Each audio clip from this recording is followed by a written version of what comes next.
बैजलपुर नामक गांव में पंकज नाम का एक व्यक्ति रहता था। वह ईमानदार पर बहुत ज़्यादा गरीब था। एक दिन वह अपनी घर की ओर गुजर ही रहा था कि वह सुनता है कि गांव के कुछ लोग उसकी बुराई कर रहे थे, उसके बारे में भला बुरा कह रहे थे। यह सुन निराश हुआ पंकज जंगल की ओर चला जाता है। थोड़ी आगे जंगल में चलने के बाद वह देखता है एक पेड़ के नीचे एक ऋषि मुनि बैठे ध्यान लगा रहे थे।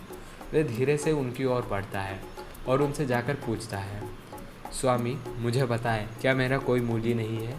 सब लोग मेरी हमेशा बुराई क्यों करते हैं? मेरा क्या मूल्य है, मुझे बताएं। ये सुन ऋषि मुनि हल्के से हंसते हैं और कहते हैं, बालक, ये पत्थर का टुकड़ा ले जाओ और इसकी कीमत पता करो, परंतु इसे बेचना मत। ये सुन पंकज वो पत्थर का टुकड़ा ले वहाँ से बाजार की ओर चल पड़ता है। वहाँ पंकज बाज़ार में सबसे पहले सब्ज़ी वाले से मिलता है। वह उससे पूछता है, तुम इसकी मुझे क्या कीमत दे सकते हो? सब्ज़ी वाला कहता है, मैं इसके बदले तुम्हें 10 आलू दे सकता हूँ। वह ठीक कहकर वहाँ से चला जाता है। फिर वह सवाल करता है फल वाली से। फल वाली कहती है, इस पत्थर के बदले मैं तुम्हें 5 किलो आम दे सकती हूँ।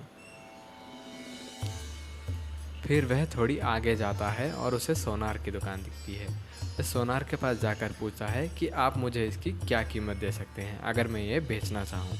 तो सोनार कहता है, ये पत्थर नहीं, हीरा है, इसके मैं तुम्हें 50 लाख दे सकता हूँ।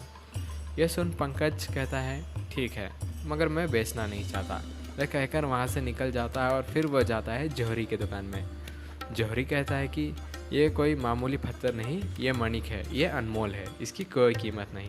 बताओ, इसके सिवाय तुम्हें क्या चाहिए? मैं दूंगा, ये पत्थर मुझे दे दो। ये सारी बातें वह पंकज वापस जाकर ऋषि मुनि को बताता है। फिर ऋषि मुनि पंकज से कहते हैं, बालक, जिस तरीके से अलग अलग दुकानदारों ने इसका अलग मूल्य लगाया, उसी तरीके से मनुष्य भी अनमोल है। मनुष्य का कोई मूल्य नहीं। कोई भी व्यक्ति अपने हैसियत के अनुसार किसी भी चीज़ का मूल्य लगाता है। इसीलिए आज के बाद कभी भी किसी से अपना मूल्य नहीं पूछना। बच्चों, इस कहानी से हमें ये शिक्षा मिलती है कि हम सभी अनमोल हैं। हमें हमेशा अपनी इज्जत करनी चाहिए।